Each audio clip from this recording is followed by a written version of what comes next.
وأحسن منك لم تر قط عيني وأجمل منك لم تلد النساء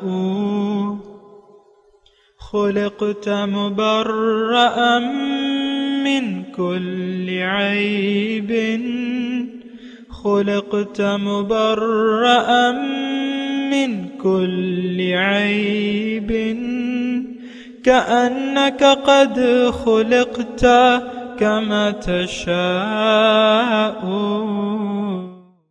كتاب أنزلناه إليك مبارك ليدبروا آياته وليتذكر أولو الألباب. یہ کتاب برکت والی ہے جسے ہم نے آپ کی طرف نازل فرمایا ہے تاکہ دانش مند لوگ اس کی آیتوں میں غور و فکر کریں اور نصیحت حاصل کریں. اللہم صلی علی سیدنا محمد وعلی آل سیدنا محمد بعدد کل ذرۃ مئۃ الف الف مرۃ. سامعین و ناظرین کرام، السلام علیکم ورحمۃ اللہ وبرکاتہ. سامعین کرام، سورہ زخرف آیت نمبر 80-81 24-72 درس کا نمبر. آج کا موضوع: کیا ہم اپنی زندگی اللہ تعالیٰ کی بندگی سے بے نیاز ہو کر گزار رہے ہیں؟ اس کے ساتھ آج کے سبق کا آغاز کرتے ہیں. سب سے پہلے گزشتہ سبق کا اعادہ ہوگا. اعوذ باللہ من الشیطان الرجیم. پناہ مانگتا ہوں میں اللہ کی شیطان مردود سے. بسم اللہ الرحمن الرحیم. شروع اللہ کے نام سے جو بڑا مہربان نہایت رحم والا ہے. ونادوا یا مالک لیقض علینا ربک قال انکم ماکثون. اور پکاریں گے کہ اے مالک تمہارا پروردگار ہمیں موت دے دے. وہ کہے گا کہ تم ہمیشہ اسی حالت میں رہو گے. لقد جئناکم بالحق ولكن اکثرکم للحق کارہون. ہم تمہارے پاس حق لے کر پہنچے لیکن تم میں سے اکثر حق سے ناخوش ہوتے رہے. ام ابرموا امرا فإنا مبرمون. کیا انہوں نے کوئی بات ٹھہرا رکھی ہے تو ہم بھی کچھ ٹھہرانے والے ہیں. سامنے کرام، سورہ زخرف آیت نمبر 80. ام یحسبون انا لا نسمع سرهم ونجواهم.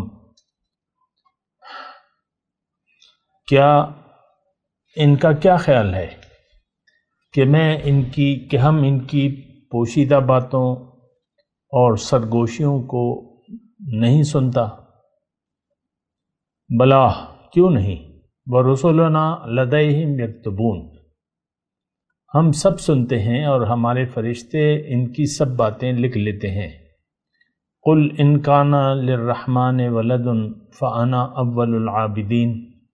آپ کہہ دیجئے کہ اگر اللہ کے رحمان کے اولاد ہوتی تو میں سب سے پہلے ان کی عبادت کرنے والا ہوتا. سبحان رب السماوات والارض رب العرش عما یصفون.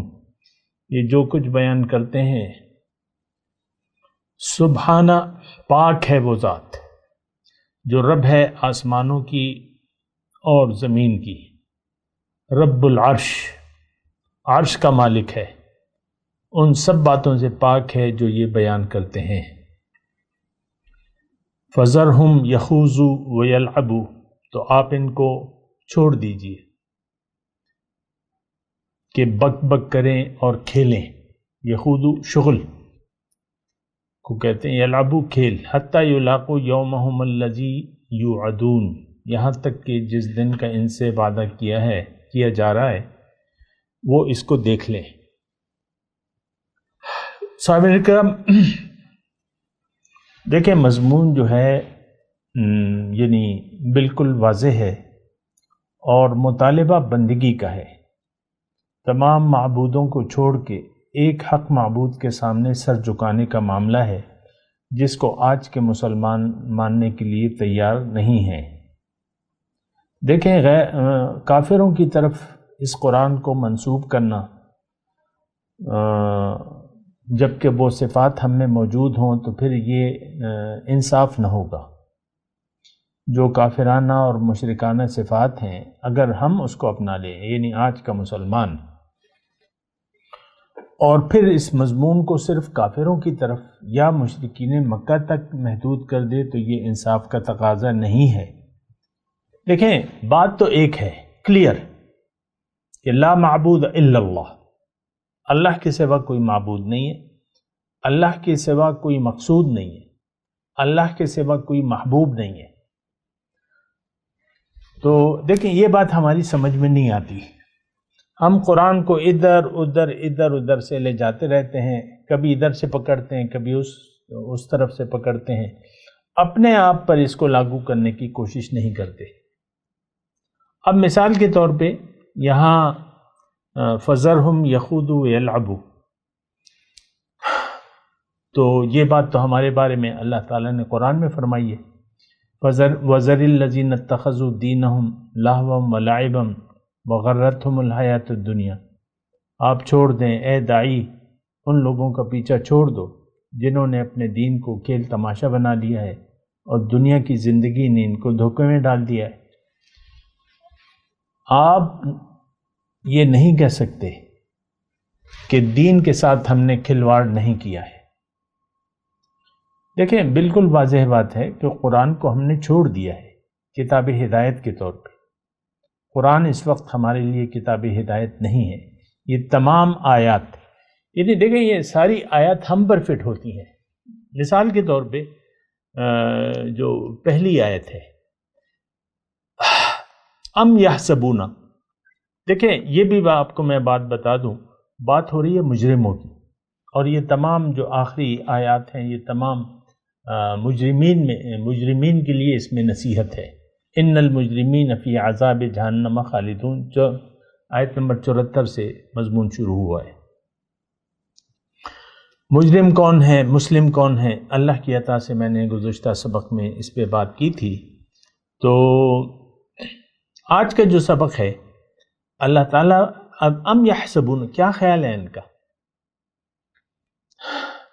انا لا نسمع سرہم ونجواہم، کیا ہم ان کی باتیں نہیں سن رہے، کیا ہم ان کی سرگوشیوں کو نہیں جانتے؟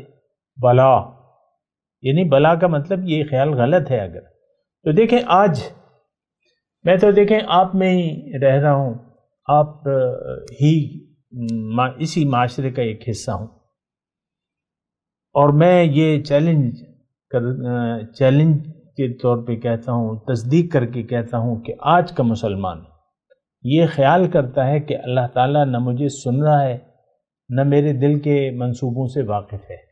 لیکن اللہ تعالیٰ کو تو ہم نے یعنی بالکل ہی غافل ہو گئے ہیں۔ اللہ کی ہستی سے آج کا مسلمان غافل ہے، اس کے وجود سے۔ دیکھیں ایک تو یہ ہے کہ آپ زبانی طور پہ مانتے ہیں کہ ہاں اللہ موجود ہے، لیکن ایک حقیقی طور پہ آپ یہ یقین کر لیں کہ اللہ موجود ہے، ہمیں دیکھ رہا ہے، ہماری سرگوشیوں کو بھی سن رہا ہے، اور ہماری پوشیدہ جو ہم چھپا کے کام کر رہے ہیں، یعنی دیکھیں سرہم نجواہم کی میں بات کر رہا ہوں، پوشیدہ باتیں۔ پوشیدہ بات کیا ہے ہماری؟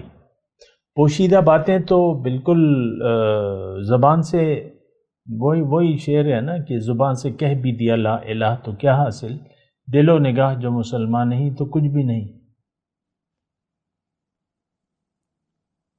تو ہم نے زبان سے لا الہ کہا ہے اور دل و نگاہ ہمارے مسلمان نہیں ہیں۔ دیکھیں تھوڑا غور کیجئے کہ ام یحسبون انا لا نسمع، اب یہ مجرمین کی کہانی ہے، اور مجرم کون ہے آج کا مسلمان؟ یعنی ہم ایک تو اللہ کے وجود سے غافل ہیں. غافل کا میں انکاری نہیں کہہ رہا، غافل کہہ رہا ہوں. اسی طرح مشرکین مکہ بھی غافل تھے، انکاری تو نہیں تھے. ابھی آئے گا مضمون. اچھا، پھر اللہ تعالیٰ کی جو صفات ہیں کہ وہ سمیع بصیر ہے. ابھی آگے سورت شروع ہو رہی ہے، سورہ دخان، انہ سمیع بصیر، کہ وہ سمیع علیم کے الفاظ آ رہے ہیں. وہ سب کچھ جاننے والا ہے اور سننے والا ہے. تو ہمارے کردار سے اور ہمارے جو بھی ہے ہمارا عمل، اس سے یہ نہیں لگتا کہ ہمیں یہ یقین ہو کہ اللہ تعالیٰ میری باتوں کو سن رہا ہے. میری جو پوشیدہ منصوبے ہیں، اب ہمارا پوشیدہ منصوبہ کیا ہے؟ پوشیدہ باتیں کیا ہیں؟ سرہم کی میں بات کر رہا ہوں. پوشیدہ ہمارے، یعنی ہم نے تو دنیا کو مدعا بنا لیا ہے. ہم کہتے نہیں ہیں کہ دنیا ہمارا خدا ہے، دنیا میرا معبود ہے. ہم یہ ظاہر نہیں کہتے. پوشیدہ طور پہ، عملی طور پہ یہ بات ہم کہہ رہے ہیں اپنے عمل سے کہ ہمارا مقصود، محبوب و مطلوب صرف دنیا ہے. اور اس میں کچھ مجھے لمبے چوڑے دلائل دینے کی ہرگز ضرورت نہیں ہے. ہمارا عمل پکار کے کہہ رہا ہے کہ ہم آخرت کو نہیں مانتے، اللہ کی توحید کو حقیقی طور پہ ہم نہیں مانتے، اور رسول کے نقش قدم پر چلنے کے لیے ہم تیار نہیں ہیں. تو باقی تو دیکھیں پھر صرف دعوے رہ جاتے ہیں. وہ دعوے ہمارے جو جھوٹے ہیں. ہر چیز دیکھیں، جو بھی چیز دین سے تعلق رکھتی ہے وہ جھوٹ ہے. نماز ہے، روزہ ہے، زکوٰۃ ہے، حج ہے، کلمے تو یہ ہے. سب سے پہلے تو ہم جھوٹا کلمہ پڑھ رہے ہیں. زبان سے کہتے ہیں لا الہ الا اللہ، عمل سے کہتے ہیں لا مقصود الا الدنیا. میرا دنیا کے علاوہ تو کوئی مقصود ہے نہیں، میں تو دنیا کے لیے زندگی گزار رہا ہوں. تو یہ سارے مسائل ہیں، آپ اس کو دیکھیں اور سمجھیں اور سمجھنے کی کوشش کریں. اچھا، ام یحسبون انا لا نسمع سرهم ونجواهم بلا ورسلنا لدیہم یکتبون. ہمارے جو فرستادے ہیں، ہمارے فرشتے، رسول، یعنی رسول کا مطلب بھیجا ہوا. انا ارسلنا، وہ قرآن میں آتا ہے نا. تھوڑی سی میں مطلب جو لوگ جو ہیں تھوڑا سا مزید وضاحت چاہتے ہیں تو میں کہہ دوں انا ارسلنا الی قوم الی فرعون وملئہ. اب یہ آیا تھا کہ ہم نے بھجوانا موسیٰ علیہ السلام کو ہم نے بھجوایا. تو اب یہ فرشتے جو ہیں ہمارے جو کندھوں پر بیٹھے ہیں، اب یہ ساری باتیں ہماری لکھ رہے ہیں. دو فرشتے ہیں نا، دائیں ہاتھ والا اور بائیں ہاتھ والا. اور ایک بات میں آپ کو بتا دوں، چونکہ ہمارا ایمان باللہ جھوٹا ہے، ہم لوگ دنیا دار ہیں، تو سیدھے ہاتھ والا فرشتہ فارغ ہے. یہ ہمارے نماز، روزے، زکوٰۃ، حج، یہ سب الٹے ہاتھ والا فرشتہ لکھ رہا ہے. سارے اعمال ہمارے ضائع ہونے والے ہیں. یہ ہو سکتا ہے بعض لوگوں کو یہ بات عجیب لگے، لیکن حقیقت یہ ہے. دیکھیں، اعمال کا دار و مدار، ہمارے دین کا ایک بنیادی اصول ہے کہ اعمال کا دار و مدار نیت پر ہوتا ہے. ہماری نیت دنیا میں رہنے کی دنیا ہو گئی ہے. اللہ ہماری منزل نہیں ہے، نہ ہم اس کو مقصود حیات بنانا چاہتے ہیں. آخرت ہماری ترجیح نہیں ہے. ہم دنیا سے محبت کرتے ہیں، حاصل دنیا سے ہمیں بڑا پیار ہے. اب حاصل دنیا جو کچھ آپ کے پاس ہے وہ حاصل دنیا ہے، وہ آپ کو محبوب ہے.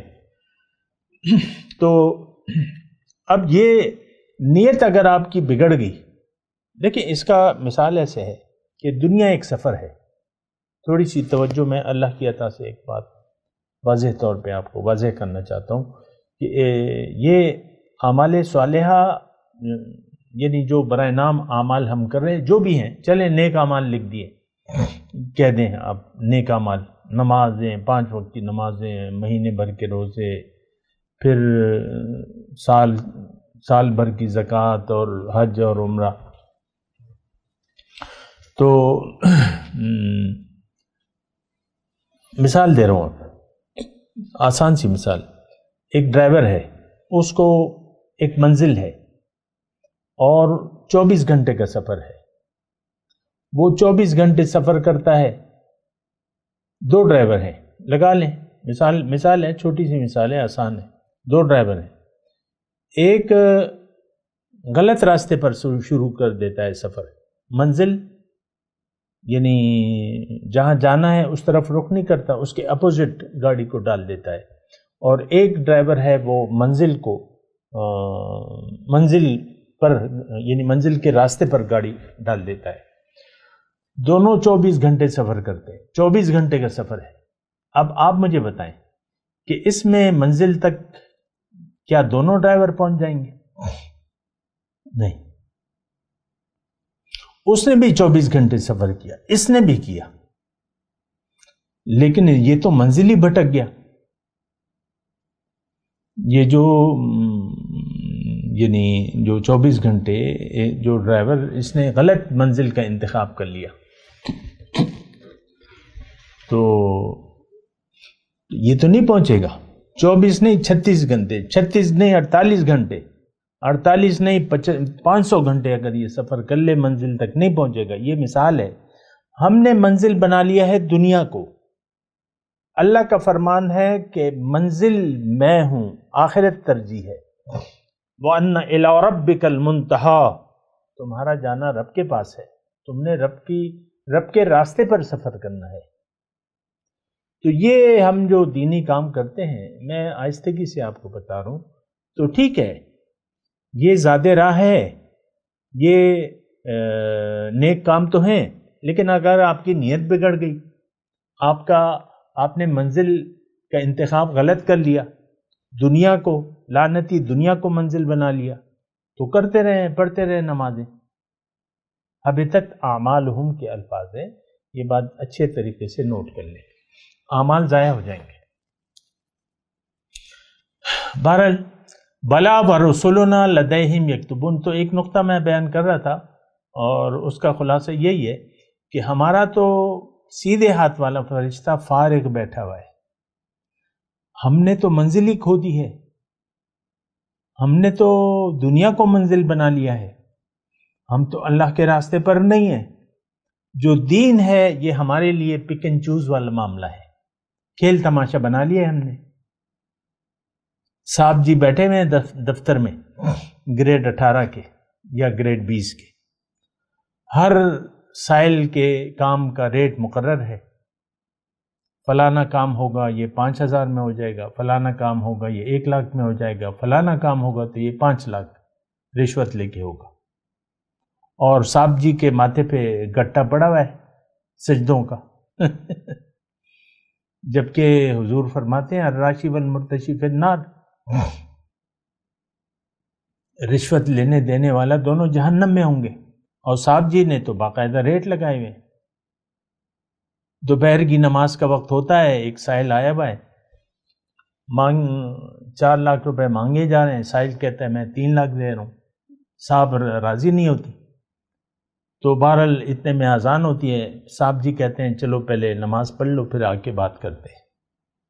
یہ حال ہے ہمارا. یہ میں مثال دے رہا ہوں آپ کو. آپ کیوں آنکھیں آپ نے بند کی بھی ہیں اور کان میں آپ کے ڈورے کیوں ہیں؟ کان کیوں بہرے کیے ہوئے ہیں؟ یہ قرآن جناب، قرآن بیان ہو رہا ہے. بہرحال آگے چلتے ہیں. قل ان کان للرحمن ولد فانا اول العابدین،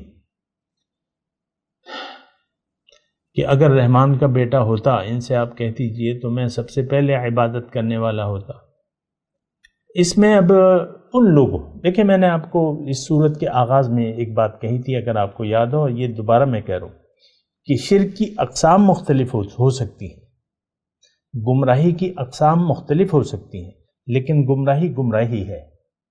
آپ کسی شخص کو اللہ کا بیٹا قرار دے دیں، یا فرشتوں کو اللہ کی بیٹیاں قرار دے دیں، یا آپ دنیا کے بت کو پوجنے لگیں، سونے چاندی کے ڈھیروں کو آپ جو ہے وہ منزل بنا لیں، شرک تو شرک ہے۔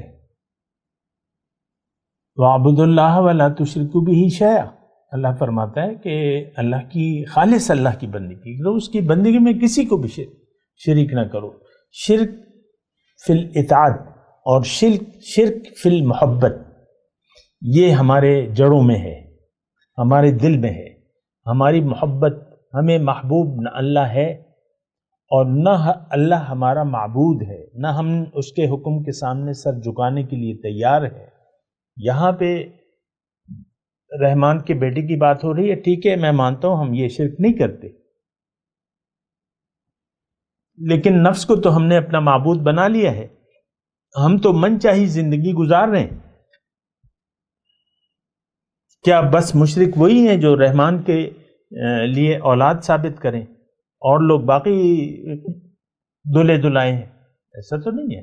سبحان رب السماوات والارض رب العرش عما یصفون، پاک ہے رب جو آسمانوں اور زمین کا ہے اور عرش کا مالک ہے، رب العرش عما یصفون، یعنی جو کچھ یہ بیان کرتے ہیں اس سے اللہ تعالیٰ پاک ہے۔ اس میں ایک تو رب العرش کی بات ہوئی ہے، یعنی عرش کا مطلب کیا ہے؟ ثم استوى علی العرش، تو عرش کا مطلب تخت اقتدار، رب العرش۔ عرش مطلب اس کی حقیقت تو ہم نہیں جانتے، یعنی بالکل کیفیت تو نہیں جانتے، لیکن یہ ہے کہ منبع اقتدار، تخت اقتدار پر وہ بیٹھا ہوا ہے، رب العرش۔ یہ الفاظ آئے ہیں وہ سلیمان علیہ السلام کے واقعے میں نا، نَكِّرُوا لَهَا عَرْشَهَا وَلَهَا عَرْشٌ عَظِيمٌ۔ وہ ہدہد نے آ کے خبر دی تھی نا سلیمان علیہ السلام کو کہ وہ لوگ سورج دیوتا کی عبادت کرتے ہیں اور اس ملکہ کا وَلَهَا عَرْشٌ عَظِيمٌ، اس کا بہت بڑا تخت ہے، تخت اقتدار۔ تو باقی حقیقت کو ہم نہیں جان سکتے، ہماری عقل اتنی ہے نہیں، بس مختصر معنی۔ اور ایک بات اس میں ساتھ نوٹ کر لیں کہ اللہ کا کوئی جسم نہیں ہے، کوئی مکان نہیں ہے، وہ لامکانی ہے۔ عرش ہم یہ نہیں کہہ سکتے اللہ ان اللہ استوى علی العرش ثم استوى علی العرش، اس کا معنی ہم یہ نہیں کر سکتے اللہ عرش پہ بیٹھا ہے، نو، یہ کفر ہے، یہ بات نوٹ کر لیں۔ اپنی شان کے مطابق تمام اختیارات کا مالک رب العرش۔ رب العرش کا یہاں معنی آپ یہ لے لیں کہ تمام فیصلے اللہ تعالیٰ فرماتا ہے۔ اب دیکھیں سبحان رب السماوات، اس میں تھوڑا سا مضمون ہے، میں اللہ کی عطا سے آپ کو کہہ رہا ہوں۔ سبحانہ کا مطلب کیا ہے؟ پاک ہے وہ ہر عیب سے، ہر ضرورت سے، ہر احتیاج سے، ہر عیب سے پاک ہے۔ سبحانہ، پاک ہے وہ۔ تو ہم تو نہیں سمجھتے، اللہ پہ ہمارا بھروسہ نہیں ہے۔ بتوں سے تجھ کو امیدیں، خدا سے نا امیدی، مجھے بتا تو صحیح اور کافری کیا ہے۔ ہماری امیدیں تو دیکھیں دنیا سے ہیں، مادے سے ہیں، مٹیریل سے ہیں کہ یہ ہمارے کام آئے گا۔ اللہ در حقیقت ہم رب کے لیے عیب ڈھونڈتے ہیں، جبکہ اللہ ہر عیب سے پاک ہے۔ آپ کے پاس 5 کروڑ روپے ہیں، مثال کے طور پہ عرض کر رہا ہوں، اور دوسرے کے پاس پیسے نہیں ہیں، کوئی سرمایہ نہیں ہے، تو ان دونوں کی باتوں میں فرق ہوگا. اس کو اپنے پیسوں پر اعتماد ہوگا، اور دوسرا شخص کہتا ہے میں تو کنگلا ہوں. یہ کنگلے کی اصطلاح میں اکثر آپ کو میں نے سنی ہے نا، اس لیے میں کبھی کبھی دہراتا ہوں. میں تو کنگلا ہوں، میں تو کچھ بھی نہیں کر سکتا. میرے پاس بعض لوگ ہوتے ہیں ان کے پاس پیسے ہوتے ہیں، میرے پاس تو پیسے نہیں، میں تو کچھ بھی نہیں، میرے پاس کچھ بھی نہیں. یہ بڑی ناشکری ہے، یہ الفاظ نہ کہا کریں. جو بھی مناسب آپ کوئی بہانہ، کوئی اور بہانہ بنا دیں، جھوٹ نہ بولیں. تو میں صرف آپ کو یہ بات کہہ رہا ہوں، دیکھیں وہ بات تو ویسی ضمنی طور پہ آ گئی. میں آپ کو یہ کہہ رہا ہوں کہ ہمیں وہی بتوں سے تجھ کو امیدیں، خدا سے نا امیدیں. مجھے بتا تو صحیح، اور کافری کیا ہے؟ یا اللہ تعالیٰ فرما رہا ہے کہ رب السماوات والارض ورب العرش. سبحان اللہ، تھوڑا محسوس تو کریں نا. رب السماوات والارض پہ آپ کو بھروسہ ہی نہیں ہے، رب العرش پہ آپ کو بھروسہ ہی نہیں ہے.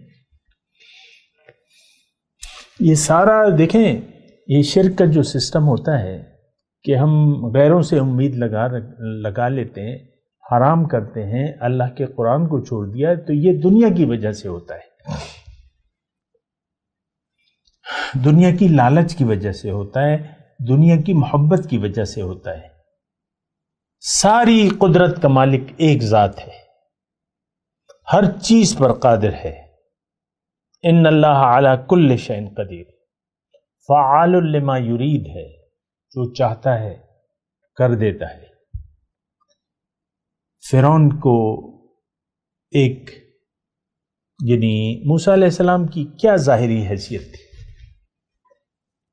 کتنا مال و دولت تھا، کون سا دبدبہ تھا، لیکن اللہ نے چاہا وَنُرِيدُ أَن نَّمُنَّ عَلَى الَّذِينَ اسْتُضْعِفُوا فِي الْأَرْضِ. ہم نے ارادہ کیا، اللہ نے ارادہ کیا، وہ بنی اسرائیل کو اللہ تعالیٰ نے نجات دے دی، اور فرعون جو ہے وہ غرق ہو گیا، سمندر میں غرق ہو گیا. یہ اللہ تھا. موسیٰ علیہ السلام تو اللہ کے پیغمبر تھے. اب سمندر بیچ میں آ گیا، دریا قلزم. تو موسیٰ علیہ السلام کا اپنے رب پر اعتماد تھا. ان معی ربی سیہدین، میرے ساتھ میرا رب ہے، وہ مجھے راستہ دے گا. دیا کہ نہیں دیا؟ دیکھیں، ہونے سے نہ ہونے سے ہونا، اور ہونے سے نہ ہونا کر دینا، یہ ایک ذات ہے، رب العرش العظیم. میں تلاوت کرتا ہوں، میرے ساتھ دہرائیے. اعوذ باللہ من الشیطان الرجیم، بسم اللہ الرحمن الرحیم. ام یحسبون انا لا نسمع سرهم ونجواهم بلا ورسلنا لدیہم یکتبون قل ان کان للرحمن ولد فانا اول العابدین. اب ان آیت کی تلاوت اور ترجمہ. اعوذ باللہ من الشیطان الرجیم. پناہ مانگتا ہوں میں اللہ کی شیطان مردود سے. بسم اللہ الرحمن الرحیم. شروع اللہ کے نام سے جو بڑا مہربان نہایت رحم والا ہے. ام یحسبون انا لا نسمع سرهم ونجواهم بلا ورسلنا لديهم يكتبون. کیا یہ لوگ یہ خیال کرتے ہیں کہ ہم ان کی پوشیدہ باتوں اور سرگوشیوں کو سنتے نہیں؟ ہاں ہاں، سب سنتے ہیں، اور ہمارے فرشتے ان کے پاس ان کی سب باتیں لکھ لیتے ہیں. قل ان كان للرحمن ولد فانا اول العابدین. کہہ دو کہ اگر خدا کی اولاد ہو تو میں سب سے پہلے اس کی عبادت کرنے والا ہوں۔ اس کے ساتھ ہی آج کے درس کا وقت اختتام کو پہنچا۔ اگلے درس میں انشاءاللہ ملاقات ہوگی۔ وآخر دعوانا ان الحمد للہ رب العالمین۔ مولاي صل وسلم دائما ابدا على حبيبك خير الخلق كلهم